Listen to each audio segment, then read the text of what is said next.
G'day mateys and welcome to Hawk's Kitchen. My name's Andrew and today we're going to be making a rich, creamy, gelatinous, smoky, and most importantly delicious beef cheek lasagna. Made with a lightly smoked, gooey, gelatinous, delicious, fatty beef cheek, it's sure to impress you, your mates, and everyone else who tucks into it.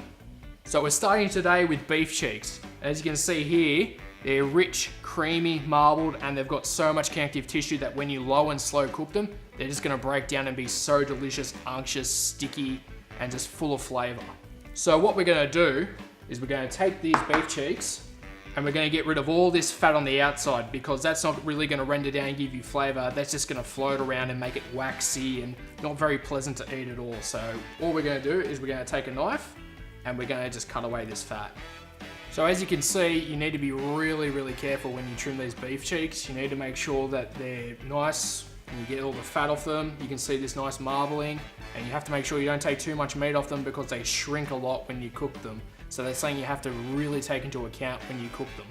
So with this recipe, you're gonna need 4 beef cheeks. So I'm just gonna lay them out here real quickly on the table just to give them some seasoning, just to give them a bit of that taste when they go in and they start absorbing that smoky flavor. Because when you put a little bit of salt on before you smoke, the smoke starts to collect around the salt and it actually concentrates that smoky flavor. So I've already got some pre-ground Maldon sea salt here, and all I'm gonna do is just from a height, just sprinkle it on. You always sprinkle salt from a height because it makes sure that the salt is distributed evenly among the actual beef cheeks, or anything else that you're actually seasoning for that matter. So we're gonna be smoking our beef cheeks today over charcoal and a little bit of hickory wood, and what that's gonna do is it's gonna give this sort of like this nice smoky, nutty flavor to it. Like when you smell the smoke, how it's coming out at the moment, when you smell it, it shouldn't smell smoky, it should almost smell sweet. Like if it smells like a little bit like ice cream, that's exactly how you want your smoke. So we're gonna be cooking these today at 225, only for about 2 hours because we don't want it to fully cook in the smoke. All we're doing is we're just flavoring it with the smoke. And these are gonna go on the barbecue for about 1.5 to 2 hours, depending on how thick they are. On these thickness, I'm only gonna go 1.5 hours. Any thicker and you'd probably want to start looking at 2 hours. So we'll put those on for 1.5 hours and we'll come back then. So we've just pulled our beef cheek off the smoker and it's looking fantastic. It's got this beautiful pink tinge to it from where it's come off and all the smoke's penetrated the meat. It smells fantastic. Now we've got to make our ragu sauce to go with it, which is going to braise the beef cheek and make it nice and soft and gooey and gelatinous. And that's what's going to make the filling for our lasagna. So we're going to turn our stove on first and get our casserole pot nice and screaming hot because we're going to be sweating off a whole bunch of vegetables today. We've got carrot, onion and garlic that'll be going in first. And we're going to be building up a little mini mirepoix pie there just to flavour our ragu, because the more flavour and the more veg you put into it now, the better it's going to be at the end of it. While we're waiting for that to heat up as well, we're going to preheat our oven to 135 degrees Celsius or 275 Fahrenheit for those playing at home in America. So start off first with a little bit of olive oil just to get some lubrication going in your casserole pot. Not much, about a tablespoon.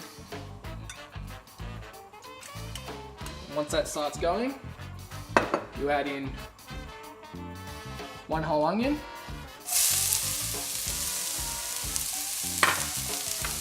2 whole carrots, and 2 finely sliced garlic cloves.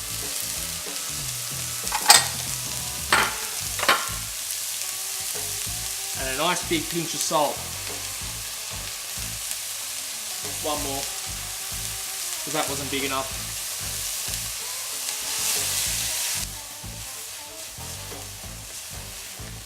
This should take about 2 to 3 minutes. And make sure you're constantly stirring while you're doing this so that nothing sticks to the bottom of your pot.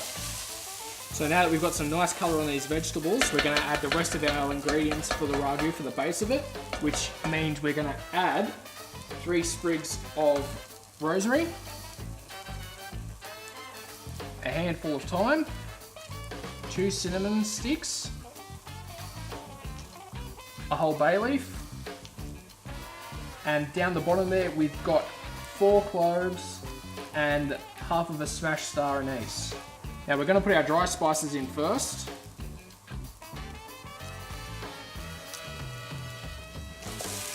And what we're going to do with these woody herbs is we're going to dunk them in some boiling water, and that's just to waken up the oils in it.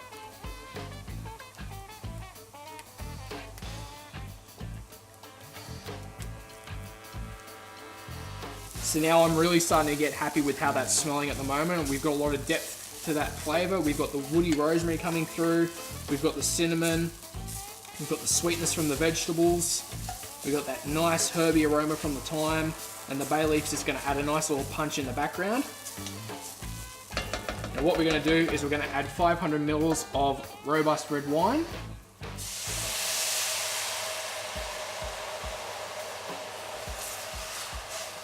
We're gonna stir that through. And what we gotta do now is we need to cook out the alcohol. Because if you don't cook out the alcohol, all your nice delicious ragu will taste like is a big bucket of cheap piss, and you don't want that at all because that's a waste of time. So what we're going to do now is we're going to flame off our alcohol, and that'll get rid of a lot of that alcohol-y taste to it.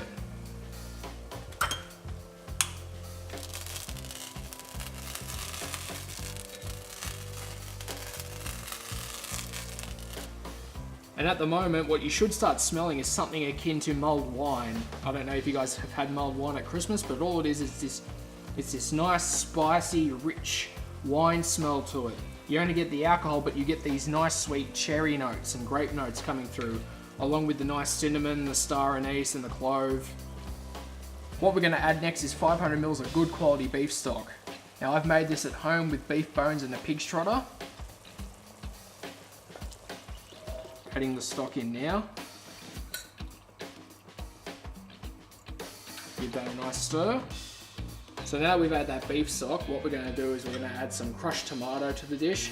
And what that's going to do, it's going to add a nice sweetness to it from all the nice tomato that we've got in there. And that's going to give it a more of a lasagne feel to it. Even though this is what we're going to call a umami lasagne. So good, better than umami. So this is 2 tins of crushed tomatoes, organic.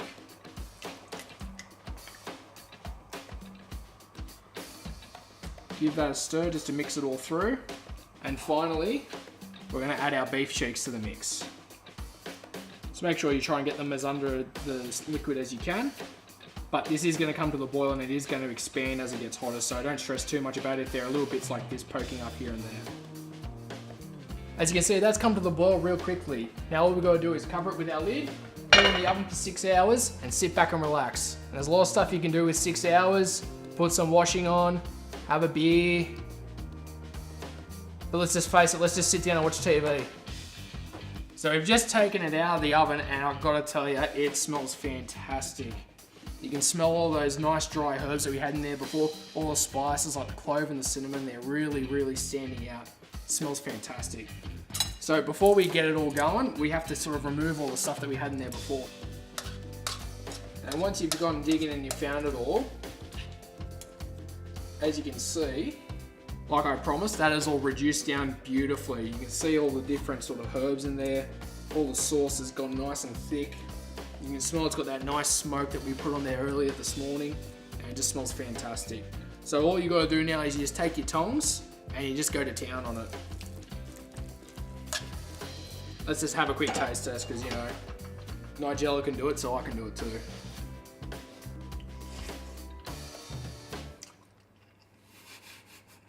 Oh yeah.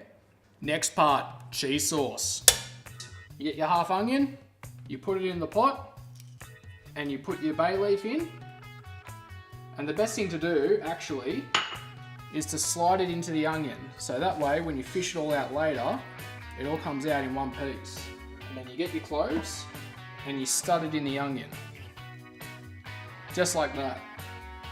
As if you're building some weird little wicked onion thing, except it's going to be delicious and not at all disturbing and weird looking. And you just drop it in the pot,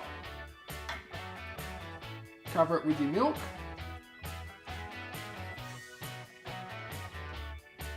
and put her on. Now it's time to start making the roux. So what we're going to be doing is we're going to be adding the butter and the flour into the pan, mixing the milk in after removing the onion, the clove and the bay leaf, and then the cheese, and that will give us our cheesy bechamel sauce. So we're going to add the butter into the pan first. And we're just going to let that melt first for a little bit. So now that our butter's completely melted, we're going to add our flour. Give it a quick stir. Add a splash of the milk. stir it in. You can already see that's thickened up. So we're gonna add more milk to that until it comes together. We're gonna turn that heat down as well, just because we don't want that roux to be cooking anymore now. We just want to be incorporating the milk.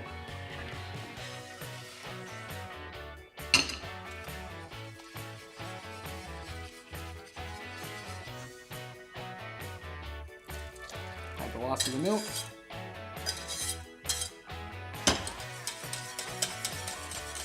So that right there is about the consistency that you want it. It's slightly runny. Like when you run your whisk through it, it doesn't leave any trails behind it. And that's sort of where you want a cheese sauce to be for a lasagna. Now that we're at this stage, we're gonna add some of the cheese, and just like the milk, just add a little bit of it at a time. So, just in handfuls. And I'd say that cheese sauce is pretty much exactly how we want it now. So now we're up to the construction stage. What we gotta do now is we're gonna roll out our pasta dough through this pasta roller here, and we're gonna be constructing it in this lasagna tray, which I've just lightly oiled with olive oil to make sure that none of the pasta gets stuck on the bottom. And what we're gonna be doing is we're gonna be going a layered system of pasta, bechamel sauce, ragu, pasta, bechamel sauce, ragu, and we're gonna keep doing that until we get to about, just before the lip of the tray. And then we're gonna add some fresh buffalo mozzarella to the top of it, just to give it some real nice mild cheesiness to the top of it. All right, so first what we're gonna do is we're gonna roll out our pasta. So we've got our dough that we made earlier. If you really wanna learn how to make some pasta dough, click this link up here, this one. It'll take you to a pasta video that I show you how to make pasta, and it is delicious. So this is some homemade pasta that I made earlier, as I said. Now, to use a pasta roller, we're going to use these in quarters. First I'm going to lay down some flour so my dough doesn't stick to my bench. Always work with a nice clean bench when you're making pasta so that you don't get mank in your pasta, because nothing is worse than manky pasta. So I'm just going to flatten that out a little bit, brush the flour off, and we're going to cut it into quarters. And this will turn into a lasagna sheet, maybe even two if we're lucky, but we'll find out in a minute. Got our flour here. Now spread this out a little bit because you'll see in a minute while I'm doing that, but first we're going to squash this pasta out a little bit. Put our pasta roller on the highest setting first, which is the widest setting, I should clarify. And we're going to squash this out a little bit, just so it goes through the pasta roller a little easier. And then we're just going to put it through.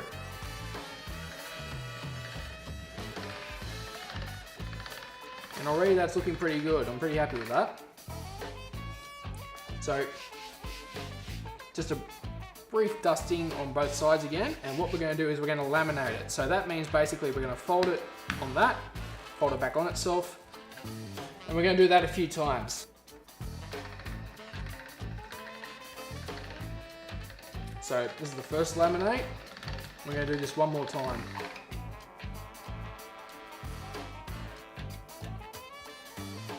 Just cut it with anything that you got, and just lay it in the base. And I'll show you in a sec what it looks like just after I put this next part in. So that's pretty much exactly how you want it for that bottom sheet. We're going to add a light layer of bechamel. It's not going to be too thick all over it, just a light smattering just so that that cheese flavors throughout it. Some of the ragu, this delicious, thick, smoky, tasty ragu that you and your guests will rave about for days to come. Days, weeks, months. I still dream about this, and I cooked it like 6 months ago. We're just going to make sure that we've got all the gaps covered with the ragu, because we do have a lot of it, so you can be quite generous with it when we add another pasta sheet down. Now we just need to add more pasta, and you can just continue like that until you've got as much as you want in there. You don't have to go up to full 8 layers, you might only put 6, but to be honest with you, I'm greedy and a hedonist, so the more the merrier for me. And all I gotta do now is just spread the last of this cheese sauce on top, and then I'm just gonna rip up the buffalo mozzarella and put it in our oven. Our oven has been preheated to 200 degrees Celsius. So we've had our lasagna in the oven for 30 minutes now, and it's looking fantastic. There's beautiful color on it. It smells great. I'm just gonna pull it out now, and you guys are gonna lose your shit over this. So as you can see, there's some beautiful color on it from where the mozzarella's just cooked beautifully in that oven. It's all bubbling around the side. The meat's coming around. The lasagna sheets have cooked beautifully. I'm gonna lift this up so you guys can see because it just looks phenomenal. Doesn't that look, oh, I'm speechless, bro. It's gonna be awesome. Anyway, let's tuck into this thing and see just how good it really is.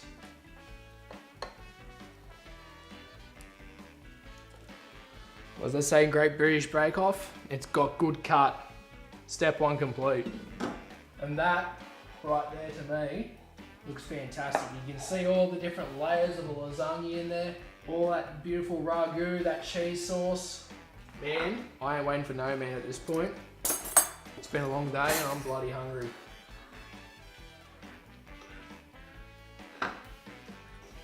It ain't easy being cheesy, I'll give you that.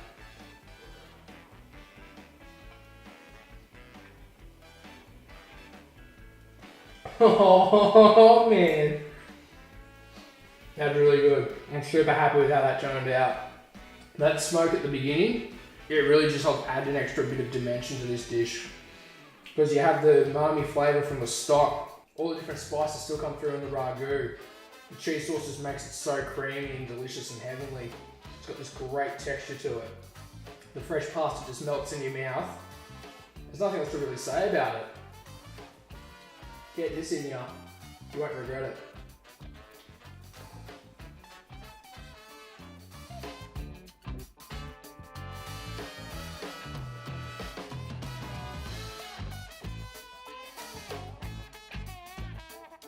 I'm probably going to make a right idiot of myself and say otherwise, but I think today's going to work out alright. But if it goes wrong, that's what we're here to do, we're here to learn.